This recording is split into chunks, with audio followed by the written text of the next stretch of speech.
Welcome to Sacred Success Salon, the fall edition where you'll get to discover how to own your power and confidence so you can live your purpose and do it prosperously. I am your host, Anna Kowalska, and I am thrilled today to have this conversation with amazing and powerful Amanda Elo'Esh. Welcome, Amanda. Thank you, Anna. So great to be here with you today. Yeah, wonderful. Thank you. And now let me introduce you to our audience. So Amanda Elo'Esh is an international speaker, author of Unlock Your Success Code. Now you know why she's here. And Go Ask Alice Oracle and Tea Party Game, which is very curious to me. She's a San Francisco's leading spiritual success mentor who helps sacred rebels to deprogram the trauma from their subconscious and subconscious success. From their subconscious with subconscious success. Hello, I'm going to do this again. Ready? Yeah. She helps sacred rebels to deprogram the trauma from their subconscious with subconscious success repatterning and sacred medicine ceremonies. All of it wrapped up, our whole entire series wrapped up in that one sentence right there. She holds a master's degree in counseling psychology from California Institute of Integral Studies and has shared her gifts as an expert in her field in Auroville, India, Europe and New Zealand, as well as California Pacific Medical Center, California Institute for Integral Studies, and Google. Amanda is a founder and director of the Living Wisdom School, shamanic healer, and she's recognized for bridging, I love this, science and spirituality, which is sacred success, for phenomenal 100% success with her clients, which is really nearly impossible to claim. So I'm really excited about this. Amanda leads shamanic healing retreats into the Amazon and works with people around the world, including thought leaders and people of influence, to break free from survival programming and live their noble purpose. Welcome.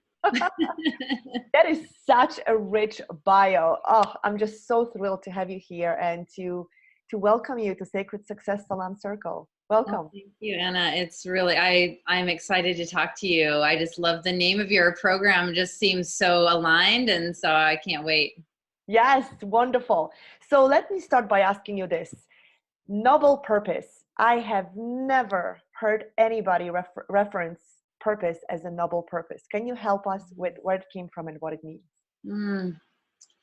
Well,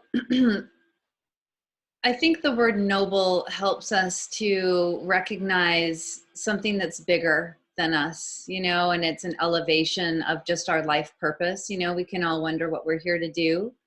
But when I think of the word noble, I think of, somebody of a queenly or kingly, nature, which, for me, like a true king, we have plenty of kings and queens that did not do it this way, but a true king or a true queen, somebody of true nobility is someone who is of service and is in leadership because they are of service to the greater whole.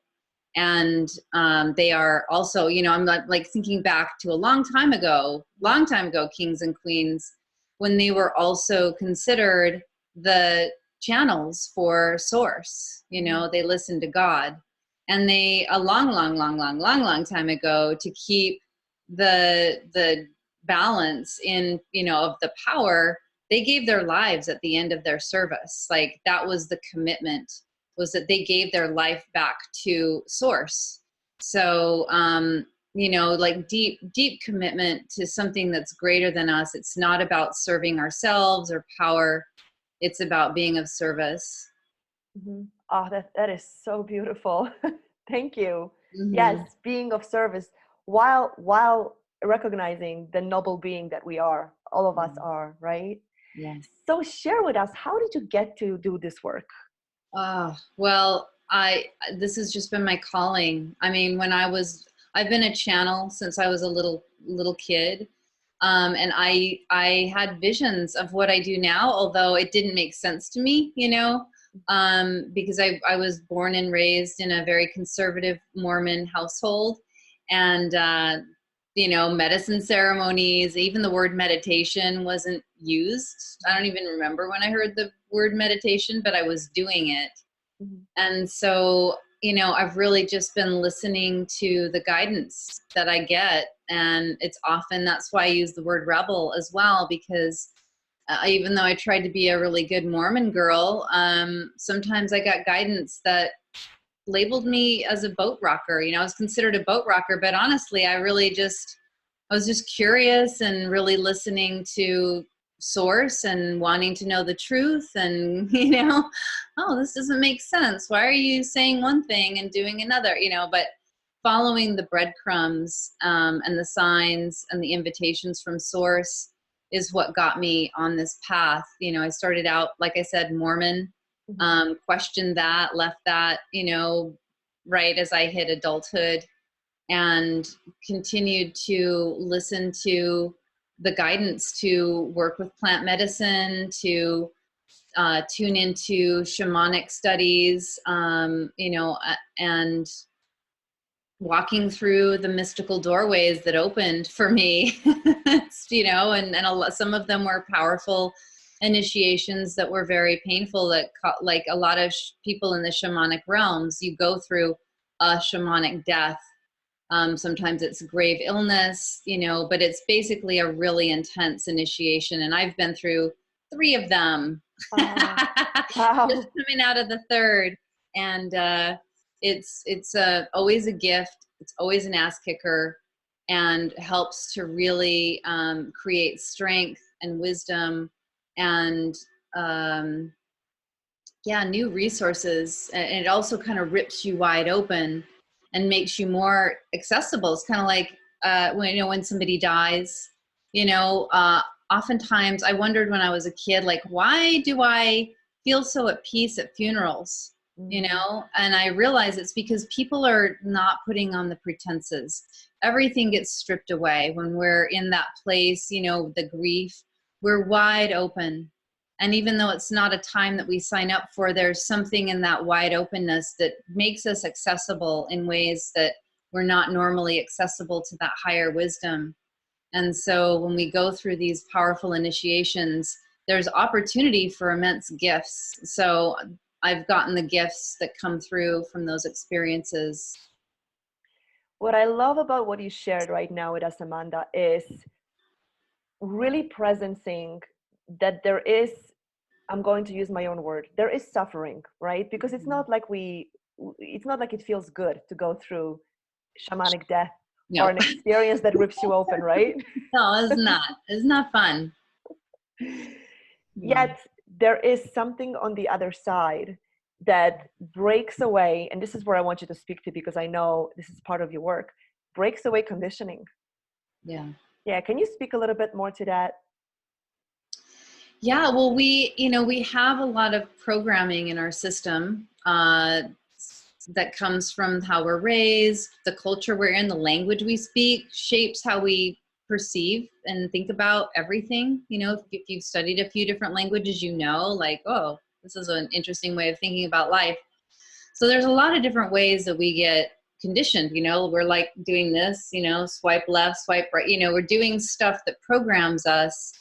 And we have things that happen in our childhood that are traumatic. Even a normally dysfunctional childhood will create trauma in our system. And all these things go into the subconscious, and they create programs that guide our behavior. And if we don't know how to break out of it, then we're stuck, and we're limited, basically. And when we have traumatic experiences, or experiences that are that disrupt our ability to function with the programs, right? The program's not working, or we get to a place where we feel stuck, and where our spirit is calling us to something greater, but our programming is keeping us stuck. That's when we hit a crisis.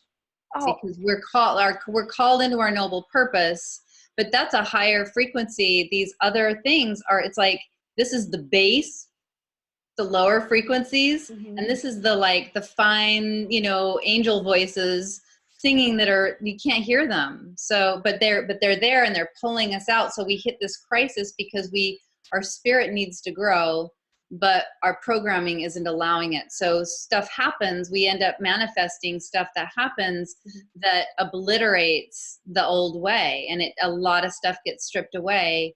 And so then in that new opportunities emerge if we know how to step out of the crisis trauma response, which we often go into when everything starts getting ripped away from us. It's like, oh no, this is bad. I actually get excited, and say, uh-oh, what's going to happen? Something better is probably on its way, because that's why this happens. And so these little gifts are there, because we don't have the defenses.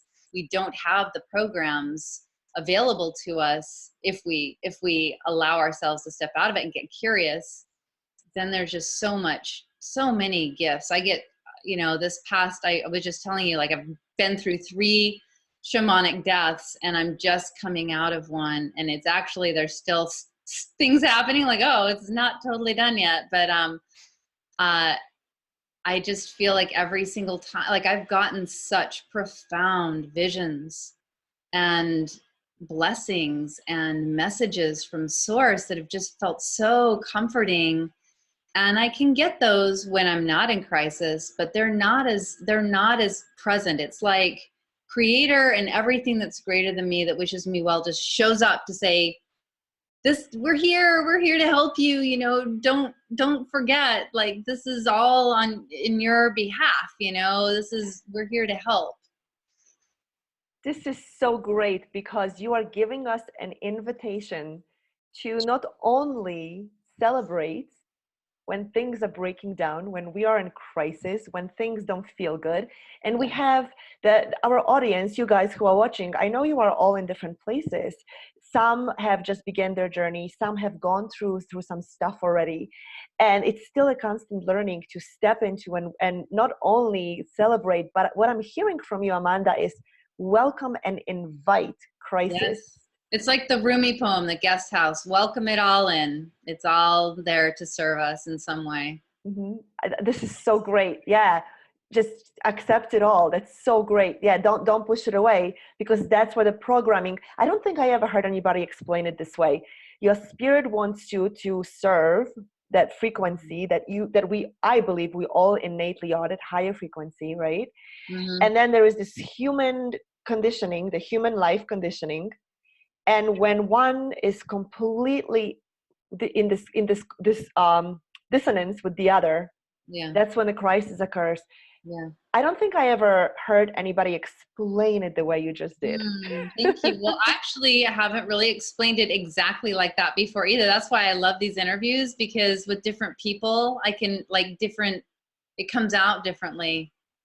So I'll just mention Barbara Marx Hubbard. She was a vice presidential candidate, and her whole platform was creating a peace room and putting all of our resources into world peace instead of defense. And really appreciate her. She's just a very visionary pioneer, passed away not too long ago. And I had the opportunity to be in some deep ceremony with her and work with her. And she talked about, there's always a crisis before a birth. And I feel like it's the same thing, when we are about to birth into something bigger, there's a crisis. So she explains it, similar but different. Yes. Oh, and Barbara was such a leader. Yeah. So thank you for bringing her into this conversation, because that's a whole other layer of a frequency that you guys are present to now. I am present to now. Yeah. Yes. Thank you for bringing that in.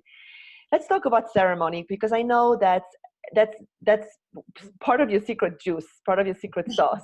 For sure.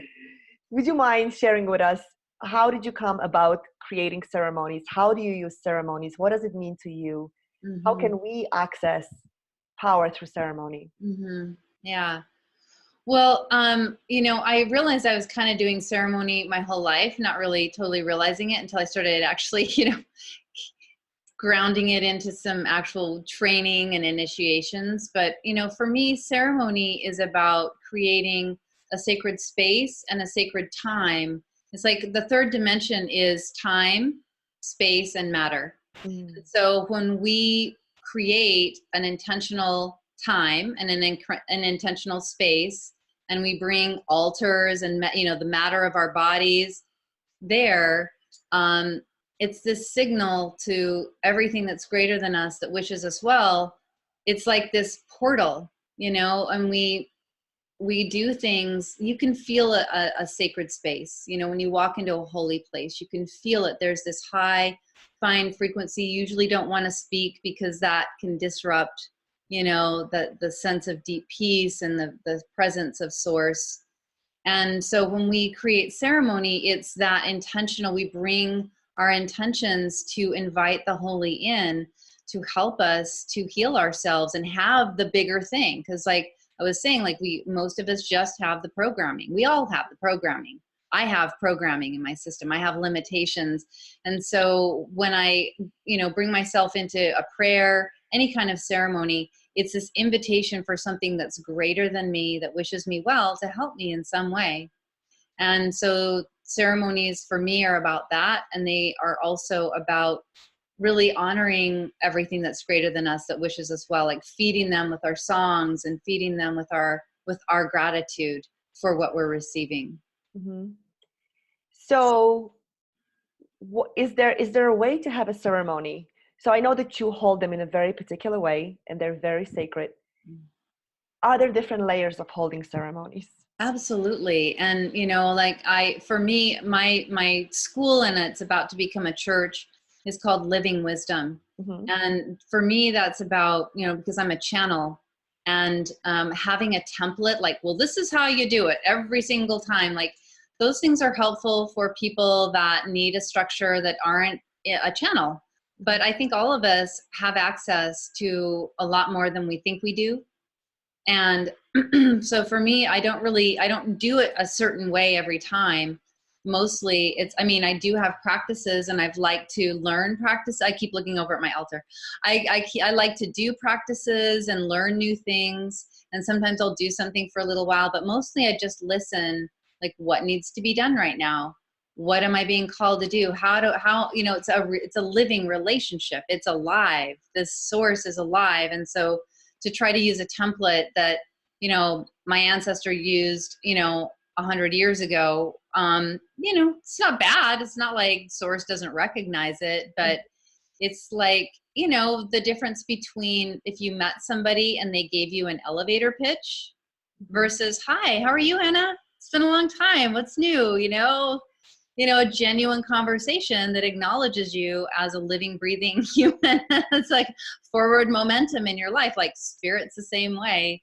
And so to be in a living relationship, that's for me, it's about helping people to know how to do that. Mm-hmm. And so, but ceremony can be all kinds of things, you know, that I think it would be hard to do it wrong if your intentions are good. That's really great.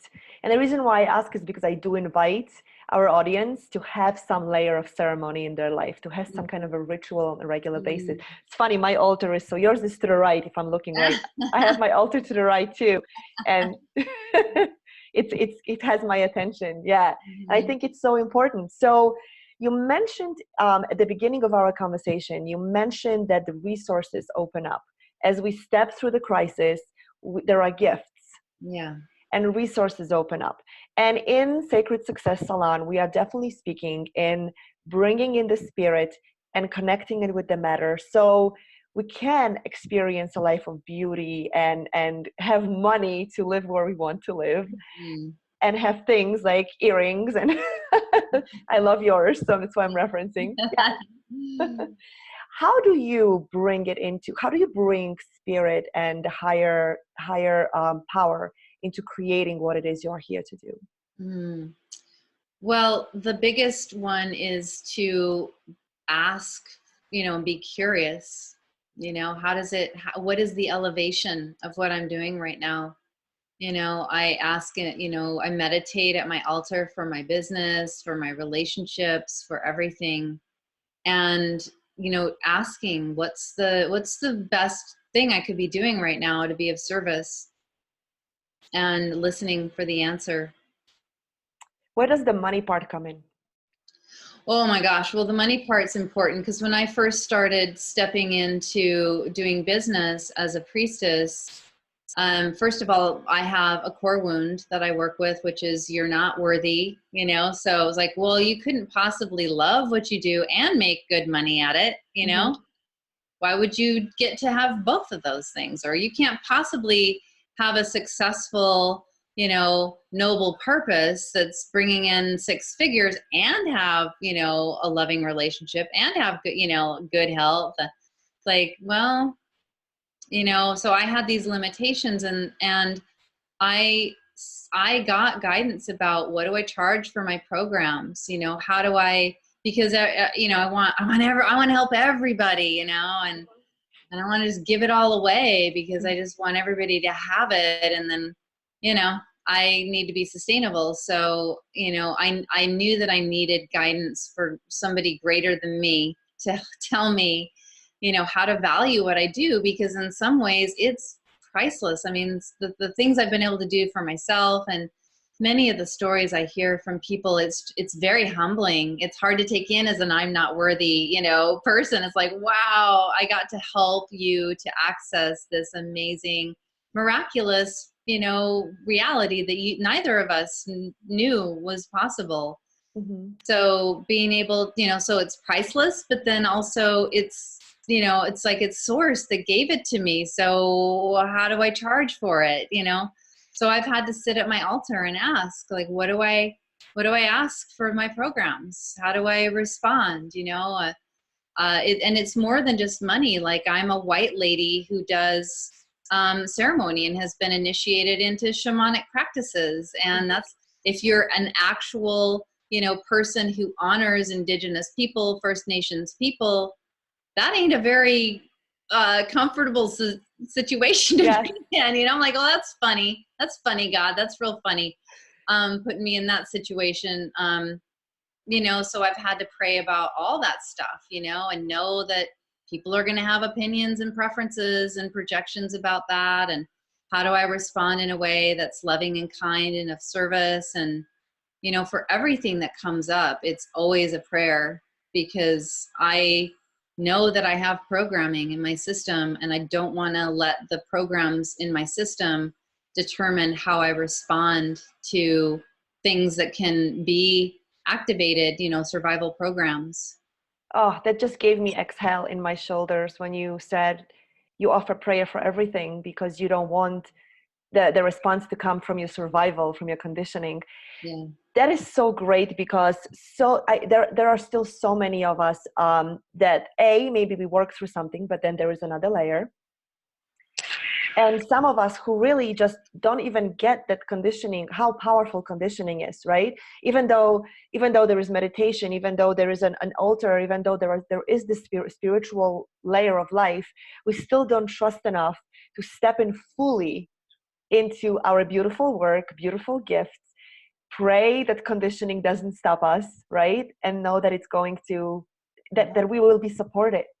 Yeah. And even I can kind of forget for moments, you know, or remember my consciousness, but my nervous system is activated. You know, like I said, I had a total shamanic death.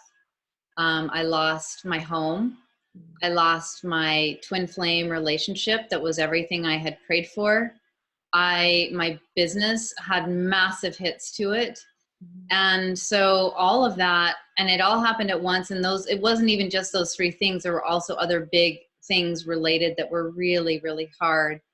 And, you know, if I hadn't been in the, like, and I forgot at times, you know, oh, I need to give this up. I don't deserve this, you know, like, I shouldn't be doing this. I'm not actually worthy. I'm just, you know, whatever. I made up all the old stories. And, you know, fortunately I've written notes all over the place, you know, like I you know, have evidence of my life staring me in the face. So I was like, well, actually, you know, that's not true, Amanda, you know. And so then I can start to remember here. But if we don't fully embody it, it doesn't make any difference. You could read all kinds of books. I know lots of people that are super smart, Mm-hmm. and they're not living the reality that they know up here, you know. So until it gets dropped into our nervous system, into, an embodied reality, that it doesn't really make much difference. And a lot of people don't know that, and they get stuck at like, well, I already read that Eckhart Tolle book, so I got it. Like, well, are you actually living that reality? Oh no. Well, okay, then there's there's more work to do. Yes, absolutely. And thank you for sharing with us the deaths that you have gone through, because you're a powerful healer, you're a powerful shaman, you're a powerful woman, you're a powerful leader. And for you to share with us, these are the things that happen. And here I am. Yeah, here I am, Yeah. loving my life and joyful and grateful and trusting that, I moved into another amazing, beautiful home. I lived in a home that was, I was invited to live in because of my work. It was the answer to a prayer. It was this big, beautiful mansion, amazing piece of land. It was everything. My life was everything I had prayed it to be a year ago, and then was getting better. And then all of a sudden it just all crumbled apart. And yes, I went into anxiety and freak out for like a week. I was freaked out. It was really intense. And, just praying for help, and finally remembered, like, oh, right, this is bringing you into the better thing, and don't try to problem solve from your anxiety. Instead, make a prayer. And so I dropped into the prayer and was like, well, what is my prayer? My prayer is, oh yeah, please help me to focus on what the gift is of all of this. And, so I started to focus on the gift, and then manifested a home that's even better, Mm-hmm. and even more aligned with my work. And, I'm still fresh out of a relationship, so I'm not trying to jump into one, but there was a lot of peace and love in the completion of it. A lot of gifts and blessings. I feel very supported, and like all the other, my business is going through a full transformation that feels more aligned with what I'm doing. So, it's important to know how to navigate the crisis so that it can be an upgrade instead of a downward spiral, which it can easily be. Yes. Oh, thank you so much for being a gift and sharing this with us, because right before we hit the record button, we spoke a little bit about the crisis. So can we have this conversation again? It will be different, but I loved what you presence there about what's happening in the world and what you Oh, yeah. experience. Yes. Yeah, this is my message that is coming through. Is just, and this was shown to me in a vision, like things are gonna get worse. They are. And I don't want to say the things I've seen, because it just freaks people out. But the things are getting worse, and our world leaders are stuck in fear. They're stuck in survival. So they're doing their own self-preservation thing, and they're ruling by fear. And the biggest act of rebellion is to not be afraid, is to not let your fear-based programming run the show, because it's like trickle down fearonomics. It's like there's all this stuff happening, Amazon on fire, Arctic on fire, Mm-hmm. floods, famine, war, and we're all feeling it as a collective, and we're all going through, I know so many people are going through crises, and I know that a lot of light workers, they're going through crises right now, because it was what I was saying, our spirits are calling us to be of service. Mm-hmm. But you cannot be of service to other people if your own fear-based programming is limiting you, because what you'll do is you'll create more trauma in the world. Mm-hmm. And that's what we do. If we're in crisis ourselves, we cannot respond in a way that's actually helpful. And so the way to actually be a warrior of light is to attend to the programming that has us stuck in fear, and be a kind, loving, compassionate, clear person with a prayer who can show up. Like I was able to respond. I get called to help people in crisis, and I can see how, like, my ability to just be calm and centered and not afraid, not reacting in fear, Mm-hmm. has brought every single circumstance I've been called into like, wow, that, how did you do that? I was, I thought that was going to end in, tragedy, and it's fine now. And it's Wow. like, yeah, well, that's the revolution, right? Is that there are opportunities for most of us almost on a daily basis, but like weekly, monthly, we can have an encounter with someone, and the way that if we can respond with loving kindness, regardless of what comes at us, right? Mhm. If we're in a place that's not programmed, and instead we're coming from the light, we can support somebody in changing their reality. And we know that when we pass that on, that generosity, that kindness, that love, it inspires them to go do. And so even though it feels like there's this snowball effect of negativity, we could all reverse it in an instant if every single person had the tools and chose to be that person that's kind and loving and safe in the world. Yeah. Oh, I just want to cut this. I love the whole entire interview, but I want to just cut what you referenced and just like spread it all over the world. Please do. Please do. Oh, I did a live stream, and so many people are like, oh my gosh, I needed to hear this. And I'm like, it's funny because I don't know. Sometimes I think, well, everybody knows, everybody gets this, right? Everybody understands this. And it's like, oh no, that's my problem of invisibility, is I've just assumed like everybody knows this stuff. And then people are like, no, we need to hear it. yes, absolutely. Absolutely. And I think it's so great that you so poignantly reference that the rebellion that happens. I love the word rebel. So it's sacred rebels Ah, underlined in your bio, because I just right. love it. And the rebellion that's happening is not us rebelling against what's going on. That just makes Yeah. more of the same, because it's just power. It's just some power. It's a power struggle Yeah. versus inclusivity. If we are trying to eliminate somebody else, like Donald Trump needs to be treated like a human. It's very possible our world leaders, if there might be a cracking open, that might happen, and like letting the love in. I'm totally up for seeing him being the hero of the world, and like, taking an ayahuasca journey and realizing that it's all about the love and money just doesn't matter. And, Yes. I give him permission to be an amazing person. And, we don't give people permission to be an amazing person if we project on them a lot of hate and give them a lot of stuff to defend themselves against, because pushing against something just makes somebody anchor in to where they're at. Yes. The Yes. only way people change is if we come to them with curiosity and kindness and compassion and treat them like humans. Then they let down their defenses, they open, right? They open to something new, and then they can step forward into that. Mhm. But it's so easy to be angry, it's justified.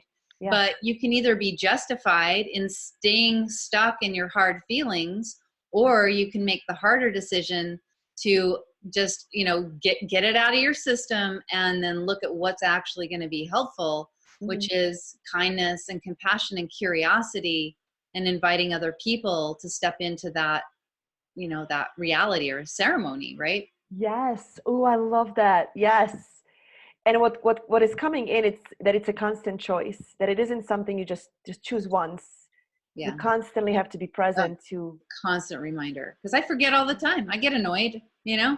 I get annoyed in traffic. I get annoyed with, my people, that I'm around. I have frustrations, and but that's why it's so great to have regular practices, regular ceremony, Mhm. these constant reminders to, oh, right. What's the prayer? Yes. What's the positive way forward?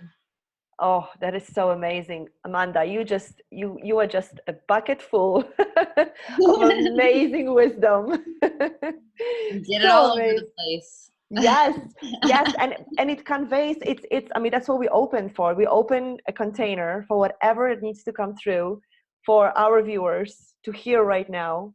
Yeah. That's what we share. So thank you so much for being the powerful, wise woman that you are and sharing it with us. Thank you. It's a pleasure. Yeah. So I know you have a gift.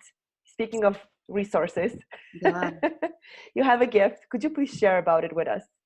Yeah, I wrote a book called Unlock Your Success Code, the one that you mentioned. It's an ebook, and it's about a practice that I developed. I really received it through plant medicine and my meditation with Source. Um, and it's a practice for identifying and then repatterning our subconscious so that it's not in trauma response. We can create new patterns of response that bring us into the prayer and bring us into the upgrade.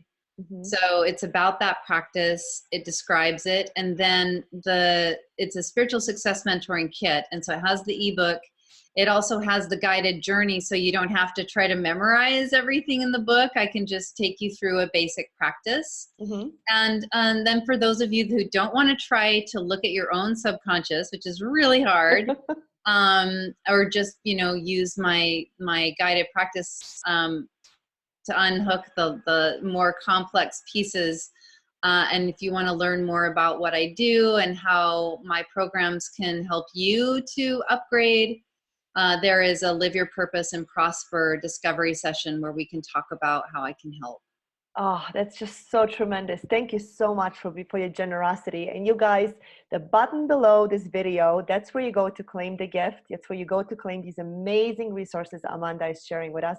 And that's where you can learn more about what she does and how she can help you live your purpose, because we need everybody, all hands on deck. I love somebody said it last week, all hands on deck right now. That's what we need. Yeah. Yeah. So let me ask you a closing question, even though I would love for this conversation to keep going because it just got right. I know. Yeah, we can go all day. Yes. Oh, so amazing. I do have a closing question. Mm-hmm. And let's see what shows up when I ask you. What does success for the world look like? So success for the world. I almost want to cry because that's been coming through so strongly. It's like success isn't about our own personal failures or our bank account. Success is whether we are elevating what we have. We're given a bunch of stuff to work with.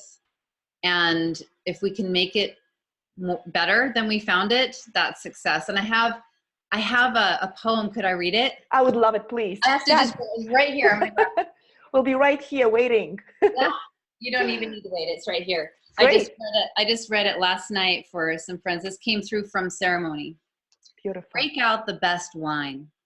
It is time for celebration. What have you been waiting for? This mundane day, a day like any other, is filled with the beloved.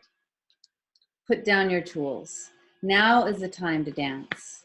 The Holy gave you permission for wild and spontaneous fits of prayer, laughter, and beauty when she gave you your body. I asked her, what could we possibly give you that could ever meet the generosity of this gift? And she said, tell me, show me, what beauty can you make with it? Now, because mountains are crumbling and monuments tumble, now is the time to sing the song yet unheard. Now is the time. What are you waiting for? Perfection is the only real devil. Now is the time to dance. Oh, forgot to put tissues closer to me. Wow. It's about making, that was the meaning of life, actually. Creator was like, here, this is the meaning of life. It's to make beauty. It's to make something beautiful. If you have something beautiful, can you make it more beautiful? Can you make it more of service to life? If you have something really hard and challenging, can you make that beautiful?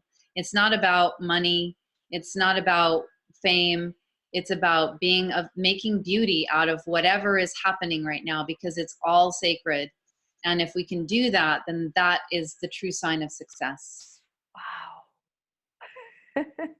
Wow. That's why we're all here. The meaning of life. You didn't know you were going to get the secret of the meaning of life in this interview, did you? No, we did not. I did not.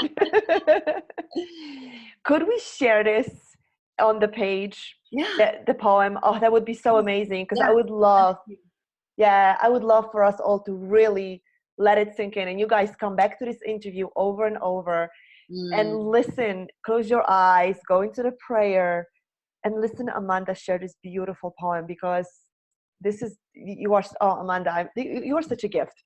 Thank you. Thank you so much. Thank you for being here. You. Thank you for going with the flow. Yeah, it's my Yeah. favorite. I don't Yeah. have any other choice. This is how life is these days. Yes, it's awesome. And you guys, make sure you claim the gift from Amanda. Enjoy all the resources she's gifting you. Check out her work because it's super powerful, as you can tell. She's on fire. We are in the presence of somebody who's just transformed something that happened in her life into something even better. So make sure you check in with her work, check in with her gift, download it, and we will see you at the next interview. Bye. Thank you.